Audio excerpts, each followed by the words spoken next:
Hello and welcome back to Not Your Forte, a music education podcast for music ed students to help you survive and thrive throughout your undergrad. I'm Eric Tinkler, a fifth-year music education student at Kansas State, and as always, I'm joined by my fantastic co-host, Dr. Phillip Payne, the head of the music ed department here at K-State. And we're continuing on our series on leadership development. This week, we're talking about what it means to be an effective leader. We had an awesome conversation with Dr. Arral last week, and I'm really excited to introduce our newest guest, Dr. Charles Medina. Dr. Menghini, would you like to introduce yourself? Sure, I'm Charlie Medina. I'm President Emeritus of VanderCook College of Music in Chicago. And prior to that, I taught for 18 years, 9 years at Winnetonka High School in Kansas City North, Missouri, and 9 years at Olathe North High School in Olathe, Kansas. And I retired from VanderCook in 2017, and now I just do some clinic work once in a while. I was honored to direct the Kansas 5A, 6A All-State Band this year. And unlike you, I started a podcast in March called Band Talk with Charlie Menghini and Friends. So I'm really honored to be on your show. Yeah, thank you so much for just taking time out of your day to join us. Let's talk a little bit about yourself before we get into the main topic of what we're going to talk about. So let's start off with your schooling experience. Where did you go to college, or even before that? Sure. I was from Iron Mountain, Michigan, which is in the Upper Peninsula of Michigan, that part that sticks over Wisconsin. And when I graduated high school, I went to Northern Michigan University, where I met this marching band director by the name of Dr. Tim Lotzenheiser. And Tim was there, and then he took a job at the University of Missouri, and I stayed at Northern one more semester, and then I transferred to be with him at Missouri, and I graduated from the University of Missouri in 1976. Then I went to work at Winnetonka, and along the way, I got a master's degree in educational administration. Thought I wanted to be a principal and go to the dark side. And then I went back and got a doctorate degree in wind band conducting at the University of Missouri, Kansas City with Gary Hill. And that's it. Awesome. Another really, really awesome thing that you've done. You're a co-author of the Essential Elements, which for me, that's a book in which I worked out of when I started band in fifth grade. What was that experience like, just being a part of that? Oh, that was one of the greatest experiences in collaboration that I've ever had. I was working in Chicago at VanderCook at the time, and was asked to be on the rewrite team for the book. There used to be a purple book, the Essential Elements book, and they weren't going to change the title. They were going to take the book and basically rewrite it, keep all the good stuff. And they had kept a whole list of suggestions and things from teachers throughout the years. And so I would jump in the car in Chicago at about 2 o'clock after I finished teaching classes, drive to Milwaukee, which at 100 miles could take anywhere from 2 to 4 hours, depending upon traffic. And then we would write from about 4 o'clock, 4:30 until 8:30, 9 o'clock at night. And if we got through maybe 2 or 3 lines, we felt like, man, we really accomplished something that night, you know? And so that went on for better part of a year. Went up 2-3 times a week for a better part of a year. And it was just an incredible experience. And I'm just very honored to be a part of that book. It still is doing very, very well, getting a lot of positive. And now we got the Essential Elements interactive support website, which has been just taken off during this COVID time. Watching it evolve has been really fascinating for me as a director. And, you know, we used it with our beginners when I was in the classroom. And then as I've taught beginning band methods, just kind of bringing it back every year to have them look at it, analyze how it's set up. Watching it evolve over the years has been fantastic as well. Yeah, you know, the checks and balances that went into it are much more than people know about, you know, when was the last time this rhythm was in the book? When was the last time this rest was in the book? When was the last time this note sequence was in the book, and things like that. And as new methods have come out, you know, we kind of look at those new methods and go, well, they lifted this from us and they lifted that from us. And, you know, so imitation is the most sincere form of flattery. So we're happy to be the leader for them. Absolutely. Awesome. And before we dive right into the topic, just talk a little bit about your podcast that you do. I was so excited when I saw you at KMEA right before your clinic. I was talking to you about my podcast, and you mentioned it's Right. like, yeah, I'm getting ready to start up my own podcast. And I was like, I am super excited to be able to listen to that. And it's some awesome content. Like if you haven't checked it out before, for the listeners, I highly recommend that. Well, thank you. And send me the bill for that, will you? And I'll send you a little honorarium for the plug there.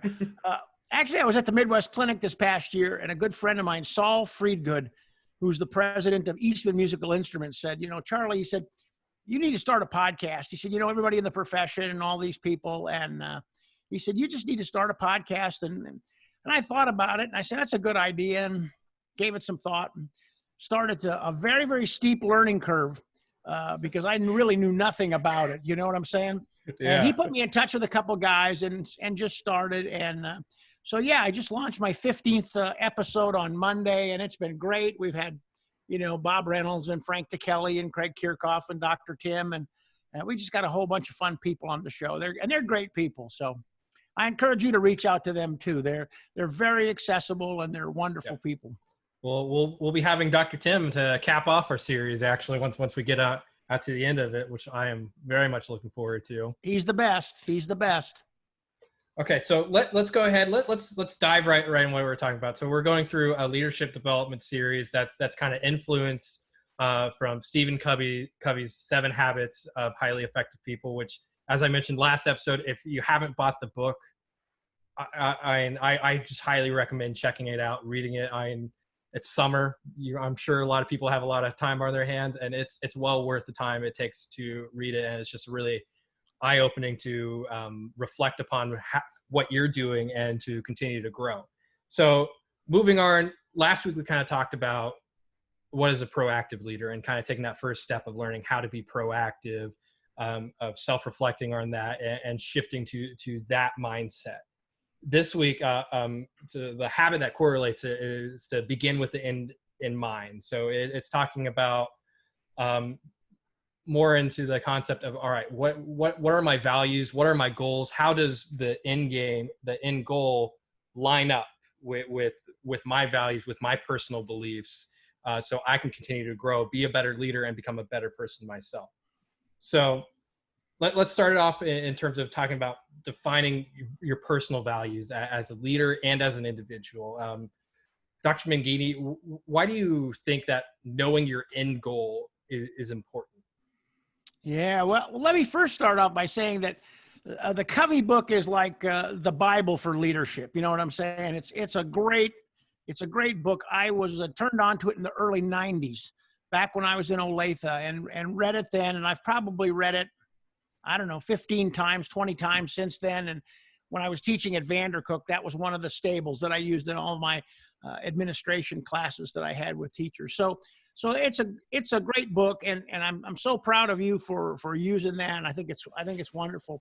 So, knowing your end goal, I guess the most important thing for us and the hardest thing for us is to really come to terms with who we are and what we're about and what we believe in. We're so influenced by outside forces, whether we're at school as a student, whether we're at school as a teacher, there's outside influences are always forcing upon us. And there's this whole thing that we need to conform, and sometimes that pushes us in a direction that maybe is not the right direction for us to go.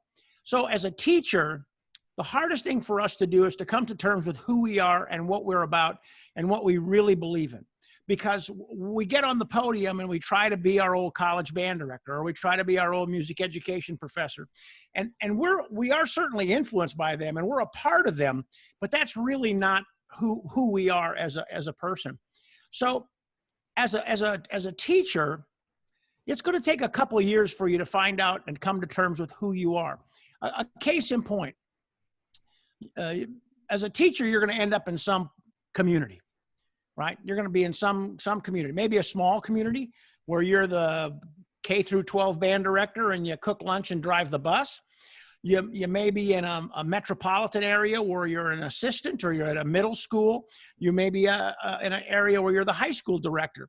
And all of those communities are going to have different needs and different responsibilities. And And so when you talk to other colleagues and they say, you need to do this and you need to do that, well, in principle, they may be right, but it may not be right for your situation. So being able to take a look and say, you know, this is really what I want to do, and this is how I want to do it, I think is really important. So that end goal is obviously a big general goal for us. We want to make a difference. We want to help kids connect with music, right? Our job is to inspire kids about music and get them to love and appreciate music, not necessarily to have music majors. That's our end goal. But that end goal is only shaped by a series of small goals that we establish and go along the way, which you'll get to next week, right? When you get into first things first, and you get into prioritizing those goals. And so Covey also talks about this whole thing called the Pygmalion Effect.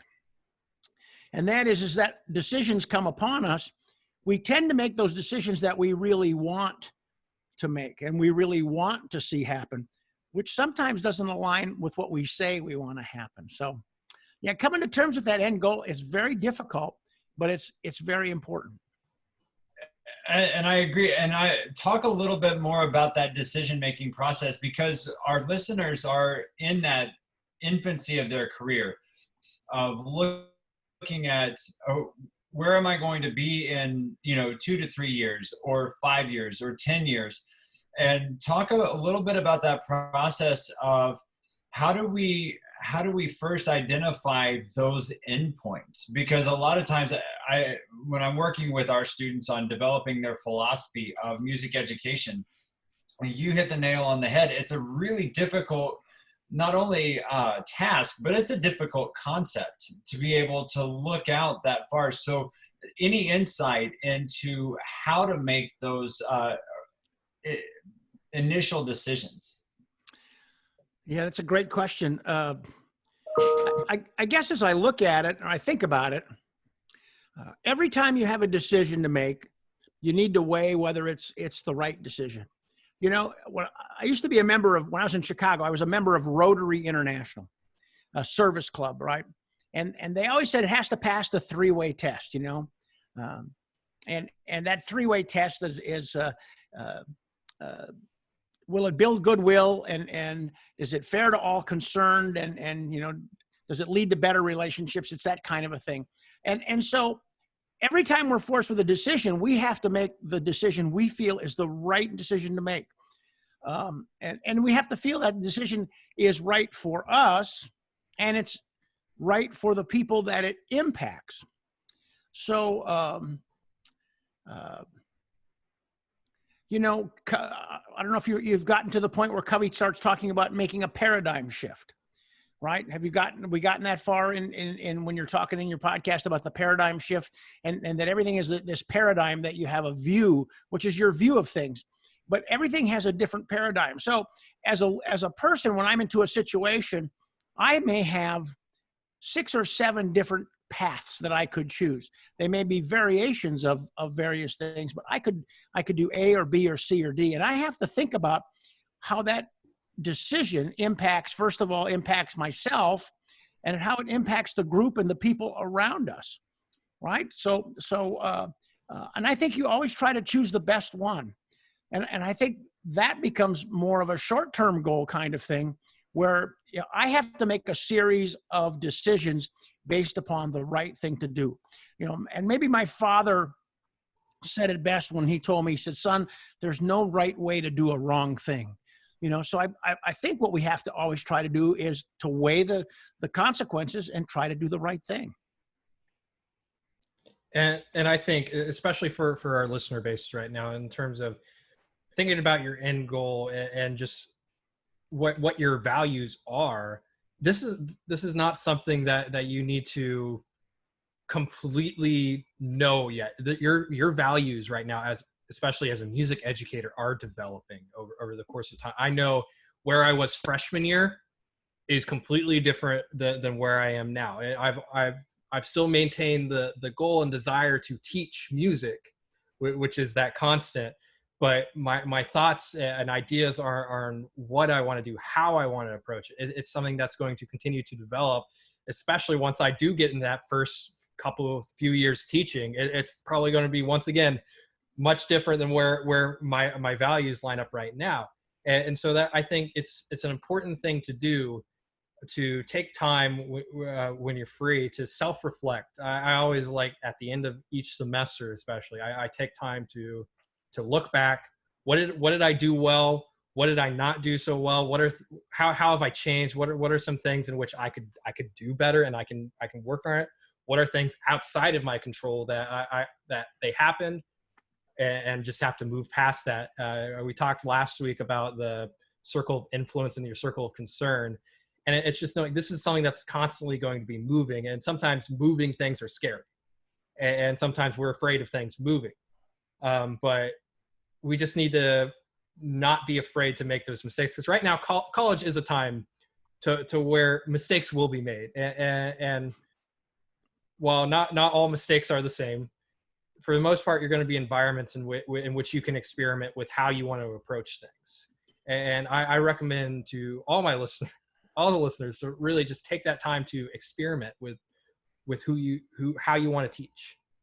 And a great way for us to really think about that, and I'm glad you brought that up, Eric, because we talk a lot about in undergrad classes talking about philosophy of music education. Well, philosophy can be very esoteric. It's very difficult to talk about, and it's difficult to talk about on several different levels. So whittle this down as for our listeners, we can say, all right, the best way to think about this, and Covey talks a little bit about this in the second habit, develop a mission statement. And that mission statement will become your guiding principle. So when we're talking about the end in mind, we're talking about that guiding principle, that where do you want to be? Where do you see yourself? And then that mission statement is, here's what I believe. And then this goes to Dr. Menghini's point of that you're constantly weighing those decisions and making those decisions. And so if you fall back into that mission statement, you can say, okay, that's going to guide how you write your handbook. It's going to guide what music you select. It's going to guide what activities you develop for your students, but you have to know what those values are.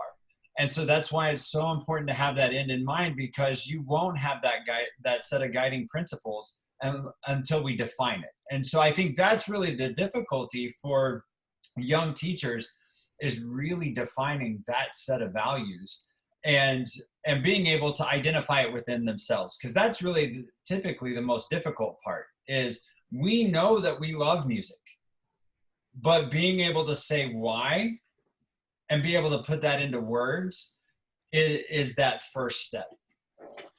Yeah, you really raised a great point about change, the person changing. And you said people get fearful that they're going to change a little bit. I'm going to add that you should get fearful if you're not changing.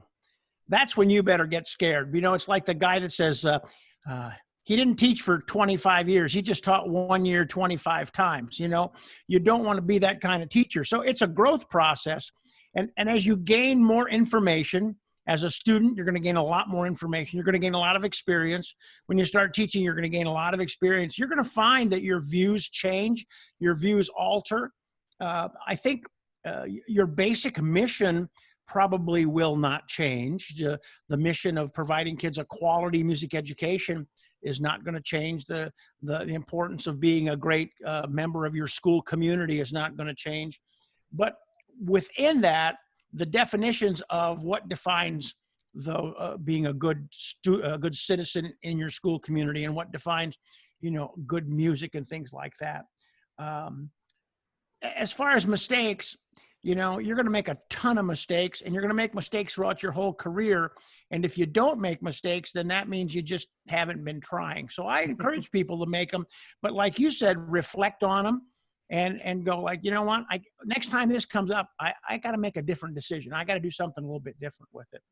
Yeah. So I totally agree. And I also think, Doctor, when you talk about philosophy, that's such a big word. That's a word that's like, What's my philosophy? I want to teach kids music. That's my philosophy. I want kids to have a great experience. I want kids to love being in band. But we get into philosophy and we talk about, well, we need to play the finest in repertoire. And if you don't play the finest repertoire known to man, well, guess what? For a kid in 4th grade band that's playing 3 weeks, the finest repertoire might be Go Tell Aunt Rhody. It's not going to be Lincolnshire Posy, so that's going to change it as you go. So yeah, be careful of those education terms that kind of get us all in trouble that we really like to espouse. Absolutely. No. And that's typically the first couple meetings, whenever we start talking about that, it's demystifying a lot of those terms and really breaking it down like you did, that it's why we do what we do. It's not anything that's above that. It's why we do what we do. Talk a little bit about this idea of differentiating between managing a rehearsal versus leading a rehearsal. Oh boy. That's a hard question. I guess I had a conversation with Bob Reynolds on my podcast a while back, and he may have said it best. And he said, hang out with composers. And then when you hang out with composers, they think about music completely differently than we think as band directors, And when we're with band directors and we look at a piece of music, he said, we oftentimes think of it as a series of obstacles to overcome. We got to teach this rhythm. We got to teach this meter. We got to make sure that this is in balance. We got to tune this part and all that sort of thing. As opposed to, this is what the music is trying to express. This is what we're trying to get to. This is the emotion we're trying to create in it. So when we get into managing versus leading rehearsals, and I've heard this from countless people, leading a rehearsal is engaging people making music, getting them playing their horn, and being an active listener in the process, so that when you stop, you can make some short, quick corrections and get them playing again. Managing a rehearsal is like play, stop, talk, play, stop, talk, play, stop, talk. And you get through the rehearsal and you've fixed a lot of things, but you haven't inspired the kids to love the music. They don't get a chance to really get in depth with the music. So I think when you come to the podium and you have an idea of, this is what we want to get accomplished today. We want to get accomplished this part of the music, and we wanted to express this, and this is what we're looking for, and we're looking, and we're gonna achieve that through greater dynamic contrast or greater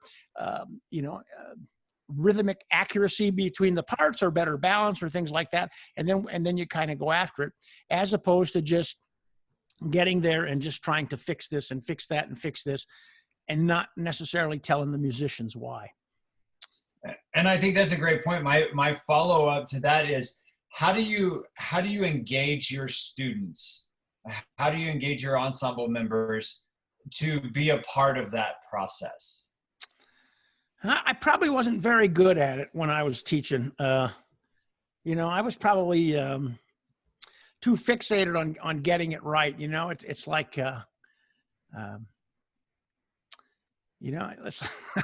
it's like, I don't have time to teach music. I've got a concert to get ready for, So it's like, so we don't take the time to engage the students, ask them the question, ask them what they heard, what was different, play it this way. Now play it again. What did you hear difference between those, and getting them into the active music making process?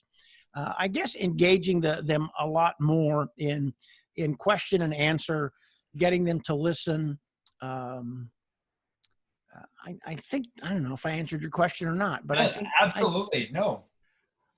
So kind of going on my experience. So this last semester, I was student conductor for the university band, and trying to understand that difference between managing and leading rehearsal is such a huge learning curve when you first get on a podium, and you can kind of tell like where you're at, but depending on just the flow of the rehearsal. And I found managing a rehearsal kind of isolates you and the ensemble from a true musical experience of you're just telling them what to do. They don't have the ownership over the music. You're Right. you're the person who solely is responsible for it, and there's no collaboration. Versus when you're leading a rehearsal, leading an ensemble, it's a true collaborative experience to where both sides have true ownership of the music and ownership over the sounds that are being produced.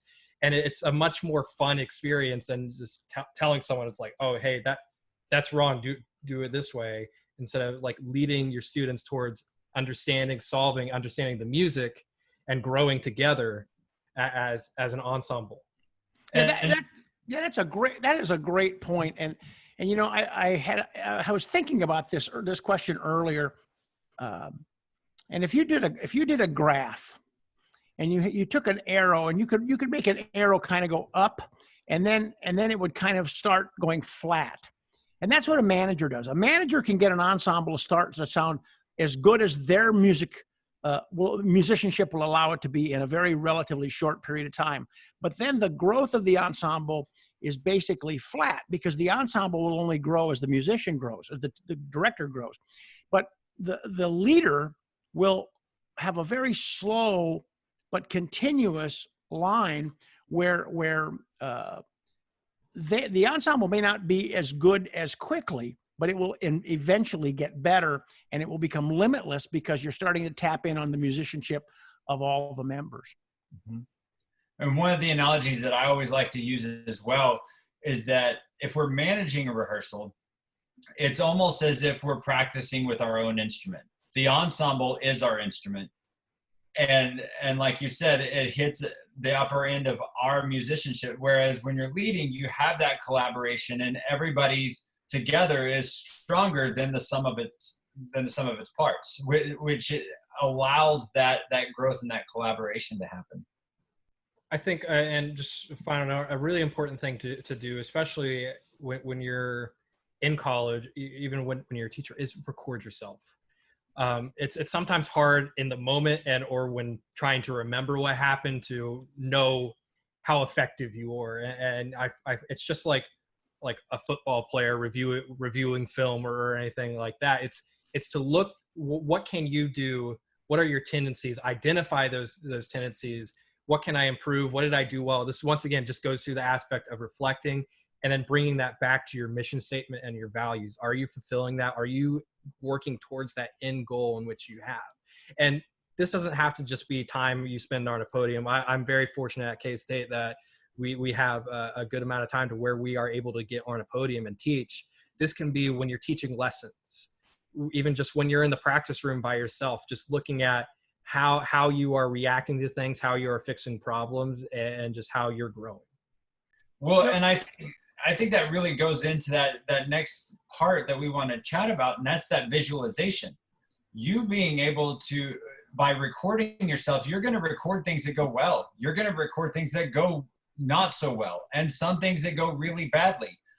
But if you can visualize those, if you can see what happens when something doesn't go as planned, it allows you to be able to develop those ideas of how to adjust and how to be flexible.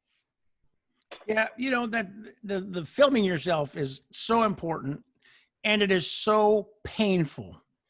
It is so painful to watch yourself and to really be honest and analyze yourself. But one of the most important things I think you can do is when you do that is to make a chart and to record how long did the ensemble play. So the ensemble played 1 minute and 10 seconds. And then I talked for 45 seconds. And in that 45 seconds were my comments educational? Were they instructive? Were they leading them? Were they just fixing it? Were they just classroom management issues where I'm trying to discipline a student in class or getting them to pay attention? And then back to play. And so at the end of rehearsal, in addition to getting that whole picture of yourself, you're looking, going like, man, at the end of this 45-minute rehearsal today, we only played for 18 minutes. that's not enough. You know, I've got to do a better job in that. And then you start looking at my comments. My comments weren't instructional. They were fix-it comments. They weren't telling them how to be more musical with it, you know, or they were disciplinary comments, or sometimes they were just nonsense comments, you know. So I think it's an excellent point to record yourself. I strongly recommend that. So as Dr. Payne kind of touched on, and let's kind of shift to that idea of as a leader and like visualizing, we're going back to kind of that end goal, but visualizing and thinking about being imaginative of how you want to get there. How does it align with your goals? What do you think the importance of visualizing that end goal first? Well, I think you always got the end goal. It's always there. It's you know what you want to get. You know how you want them to play. So I think that visualization is always with you. The question is, are you aware enough at the time to make minor course corrections to get you to achieve that goal? And I think that's really important. You know, one of the things I've heard from dozens of people through this whole time of virtual education is that you really can't get a good read on what's going on with the people you're talking to. You really don't know what's going on. Whereas when you're in a rehearsal and you're face to face with them, you can kind of get a sense of the energy in the room. And you know whether you need to speed up the pace, or you need to pull the pace back, or you need to push a little harder, or inject a little humor, or all those things. It's that whole group dynamic element, I think, that comes in. But I think, you know, you always got to keep your eye on the prize. You always want to know what you want. And I think you always have to make yourself vulnerable also. As a conductor, I think you're going to be very vulnerable. And when you show that you'll take chances as a conductor, then maybe your students will start taking chances as players for you. And you know, and you want to share with them, you know, what you really liked. I really liked this, man. When you did this, you know, you created a sense of energy, or you created this particular mood that we're looking for. That's the kind of thing we want. And I think that's all a part of visualization too, is to keep reminding the group of what the goal is. And as they make baby steps towards that goal, you let them know that. So I think that's what the whole visualization thing is. When kind of one thing Covey talks about, and kind of the whole concept of the begin with the end in mind, is the concept of that there's two creations for everything. That there's that initial first creation, and that's what's happening in your mind. And then there's the actual physical creation. And I think a really good like quote he used in that was that with the rule of like carpentry is you measure twice and you cut once. And so I think especially as college students, as music educators, is whenever we're planning a lesson, whenever we're getting ready for a rehearsal, whatever it might be that we're doing, really kind of setting those ideas in your mind of like, I'm thinking about the success of not trying to focus on like, oh, what if this happens, or what if this happens and stuff. Visualizing that it going well, it like a performance, like if you're having a recital, visualize that recital going exactly how you want it to be, to visualize that success. And I think there's a certain power to the human imagination of if we're able to think and truly believe something, that we're able to accomplish it. Yeah, I think along with that too is people have to be aware that not everybody's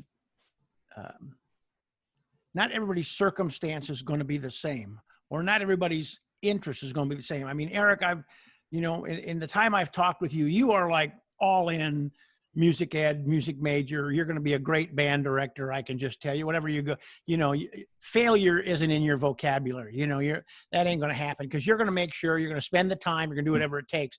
But, you know, you got classmates, and we got people in the field that are teaching. They have families. They got young families. They got people in the field that are teaching that are going through family troubles, family issues right now. We got kids in college that the only way that they're going to be in college and be a part of the band is that I've got to have a part-time job. And if I don't have that job, I ain't gonna be able to continue in college. I got people in college that go, man, I love music, but I love to play tennis too. And tennis is really, really important to me. And I got to be able to balance all those kinds of things. So I think having a realization of knowing what you really want and all of those things. And when you come to terms with it, then you're able to commit 100% of your time to the task at hand. And that may be the secret to the whole thing, is being in the place where you are, not worried about what comes next, not worried about what I have to do here. When I'm playing my horn, I can be totally immersed in making music and what it's about.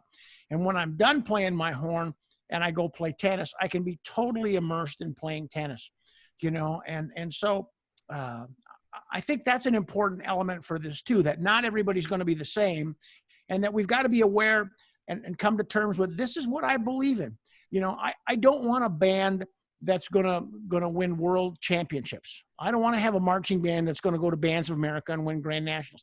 That's not where it's at for me. I might like to have that, but realistically, I'm not going to be in a situation where I want to put in that kind of time, that we want to spend that kind of money, that we've got the community that kind of support it. And so that whole process of just coming to terms with who you are and what you're about, I think we just keep coming back to that, don't we? Absolutely. And I was about to say, everything centers and brings us back to that. I think that initial mission statement for who we are. And I think understanding who we are, how we operate, and how we fit into the bigger puzzle is so important, because it keeps you grounded. It keeps you connected to the profession, and it keeps you moving forward. Because you alluded to it a little bit, the profession, very easily, you can burn out very quickly, because it can consume you very, very fast. And so you mentioned the tennis, and one of the things that I always say is find hobbies outside and become engaged in those. And then you also have your families and everything else. Understanding what that balance is, that's part of the mission statement. That's part of being an effective leader, because if you're out of balance in any one of those areas, it impacts you as a leader and as a person working at the front of your program. Mm-hmm. So that's where, it all comes back to knowing who you are, what your values are, and how you go through that decision-making process. And I think to that end, and carving a mission statement is really hard. Mm-hmm. Mission statements are really hard. When I was in college, Domino's Pizza had the best mission statement. It says pizza in 30 minutes or less. That was their mission. They just wanted to make sure that you could get a pizza within 30 minutes. They didn't say it was good pizza. They didn't say it was hot pizza. They just said you're going to get a pizza in 30 minutes or less, right? So those are the mission statement are basically general terms. They're usually things that people can look at and say, I can buy into that. I understand where that person's coming from. And I know when I was at VanderCook, I had the college obviously had its own mission statement, and I had a professional mission statement, and then I had a personal mission statement. And I think it's important. And I had my professional mission statement hanging in a frame right outside of my office. I wanted everybody to see it when they came in my office. And this is what I wanted them to do. This is what I believe in. This is where my head's at. But I think for teachers, and I think for students, if they work on a mission statement, and it's not something that you're not going to etch it on your tombstone yet, because it's going to change as much as you change along the way. You're going to move this word and change this concept and all of that sort of thing, and that's great. But when you get out to teach, don't be afraid to include those mission statements in your programs. Don't be afraid to include those mission statements in your handbooks. When you send communications to parents, don't be afraid to state your mission statement so they know what you're about and why you're doing what you're doing. And what you said about just kind of starting off on your personal mission statement and stuff, and having that accountability of sharing that with people. I think it's really important to, or at least have it in a spot to where at least you can see it. And I think that's where we kind of get it. Technology is both good and bad for many different reasons.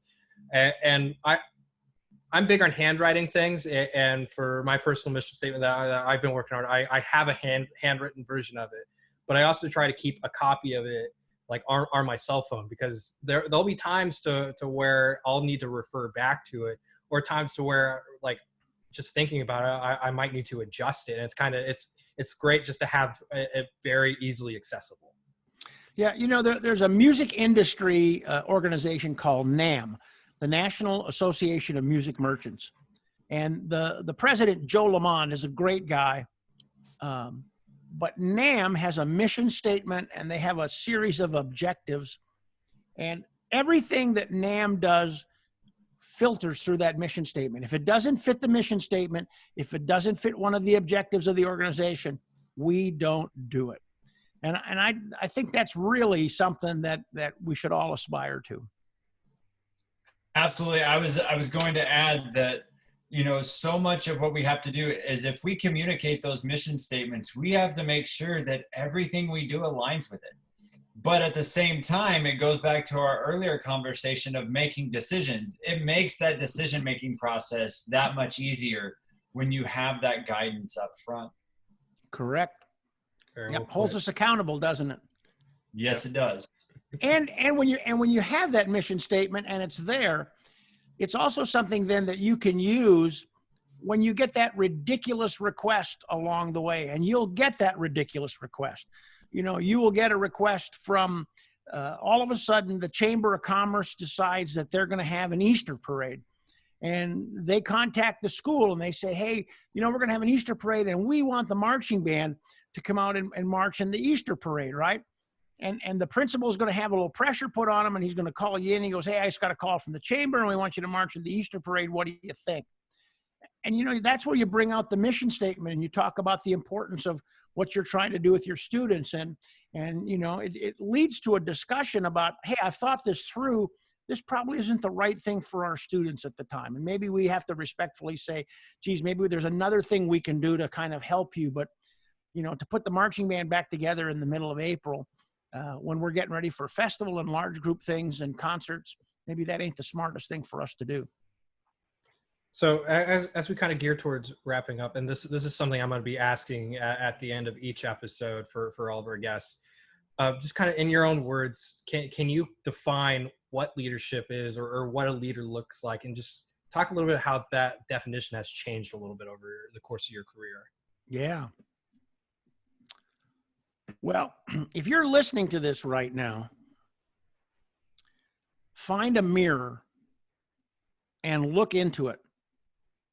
And look right into the eyes of the person that's looking back at you in the mirror.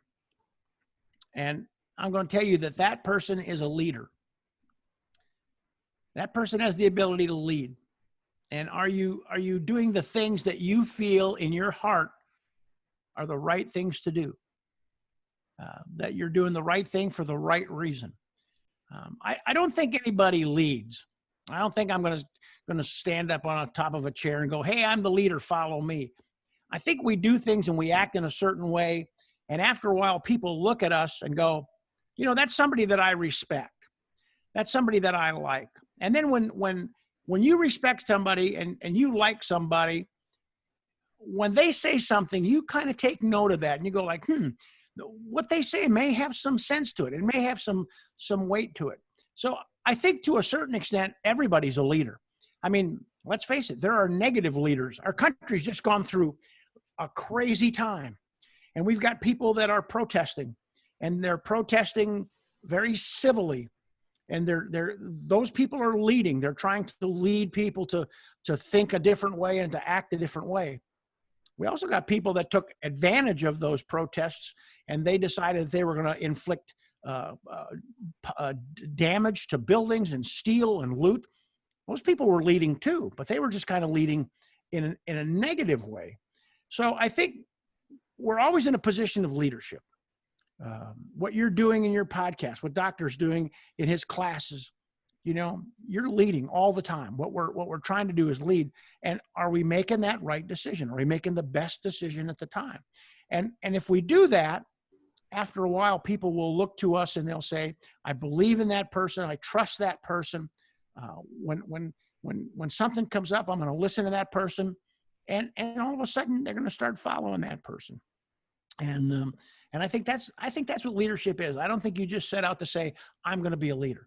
I think you just set out to say, I'm going to try to do the right thing. I'm going to try to do the best that I possibly can. And it's like playing in a band. What's your instrument, Eric? Horn.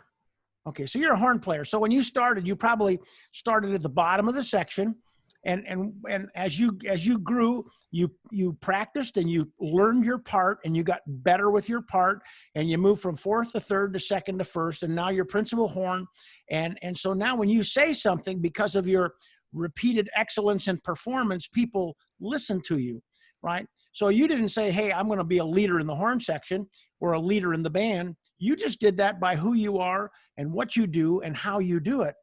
And that leadership position almost was given to you. You elevated yourself, not because you wanted to elevate yourself, but you elevated yourself based upon what you did and how you did it.